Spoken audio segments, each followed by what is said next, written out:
monde, bienvenue dans cette nouvelle vidéo. Donc aujourd'hui, on va continuer sur le Cover 64. On va continuer à avancer un petit peu sur la machine, car j'ai reçu ceci. Ta ta ta ta ta. Et oui, un lecteur de disquette virtuel, donc style Gotek ou HXC.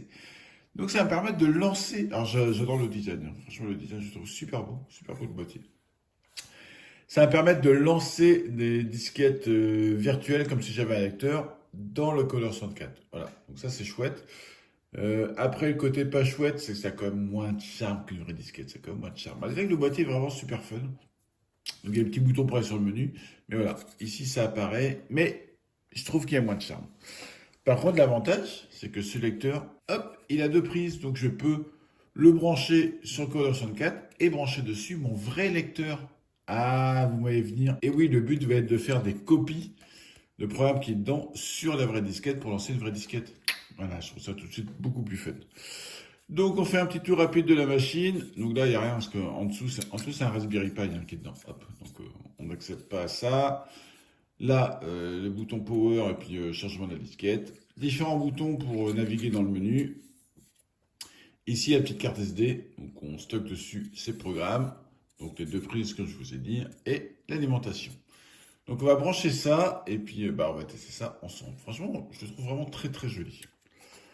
Allez hop, je branche.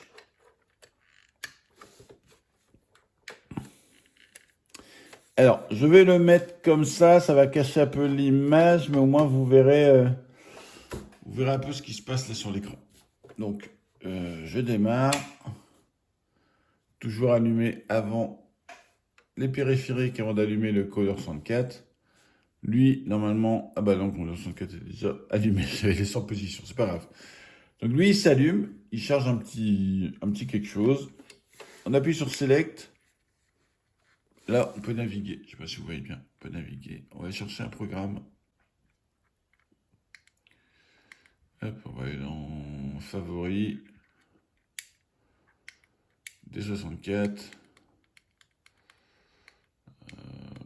N'importe. Ghost Goblin. Hop. Hop. Donc là, il a mis en mémoire la disquette. Maintenant, je vais essayer de pas appuyer sur le bouton. Hop. Sur C64, on va chercher le programme. Enfin, on va lire ce qu'il y a sur la disquette. C'est-à-dire que sur C64, il y a moyen de mettre comme ça plusieurs lecteurs de disquette. Il faut leur attribuer des numéros. Donc du fait que mon node lecteur disquette, je le laisse en 8, celui-là, on l'a attribué en 9. Donc hop, je charge sur le lecteur 9. Liste. Donc là, il trouve Ghosts and Goblins.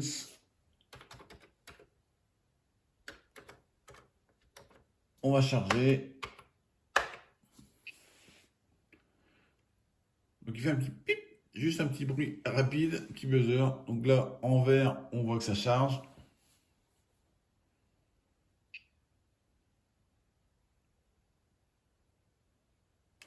Alors, ce que j'aime bien, c'est que ça charge, je pense, à peu près à la vitesse du vrai lecteur de disquette. Voilà. Peut-être un petit peu plus rapide, mais c'est pas instantané. C'est déjà un peu plus sympa. Allez, on va lancer.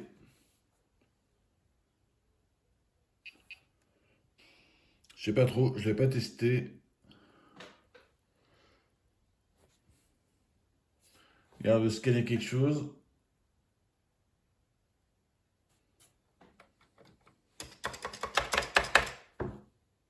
Bon, premier essai. Il a bien chargé, hein, mais voilà. C'est peut-être pas le bon jeu ou je sais pas quoi. On va rechercher un autre jeu. On va essayer un autre jeu. J'ai essayé vite fait 2-3 jeux, 2-3 démos. Bien sûr, je n'ai pas testé celui-là. Je le lance. Et là, il y a quelque chose. Par contre, il scanne. Alors, je ne sais pas si ça prend plein de temps ou pas. Bref, on va relancer. Alors, ce que je trouve dommage, c'est qu'on éteint le C64 et qu'on redémarre. Hop. Lui, il se réinitialise aussi. Ce qui fait que si on était, par exemple, dans un répertoire, on était parti chercher loin quelque chose, ben là, on est obligé de rechercher partout. C'est un petit peu, c'est le côté un petit peu dommage. Voilà. On va aller dans D64. Hop, on va lancer. Alors je vais lancer un truc que j'ai lancé tout à l'heure, comme ça.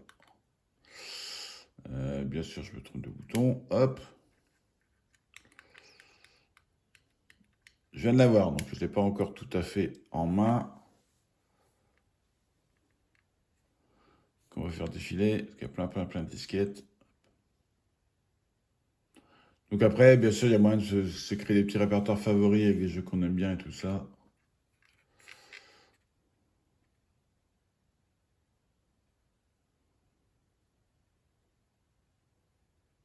Allez, on y est presque. Héros. Héros que j'ai testé, donc c'est celui-là que j'ai testé. Hop, je le choisis. Il le monte. Hop. Maintenant.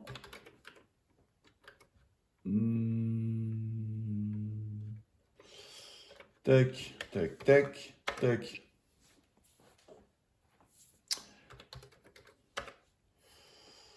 Donc, héros. Ouais, je m'étais pas embêté à le charger. En plus, j'avais fait juste ça. Hop.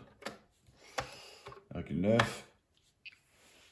Il va charger héros tranquillement. Enfin, il va charger surtout le premier, donc le plus, qui est le crack. Enfin, le crack. Le trainer, comme on dit. Donc, rajouter des vies, rajouter des choses comme ça.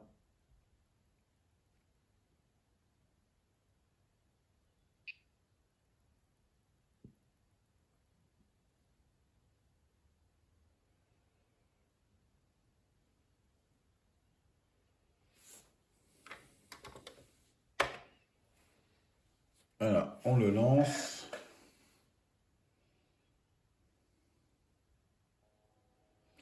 Et là, ça marche. Ah, moi, je vais déjà tester avant. Hop. Voilà, le jeu héros se lance. On peut comme ça y jouer. Et donc, c'est pareil pour tous les jeux, tous les démos. On peut comme ça les lancer comme si c'était un vrai lecteur de disquette.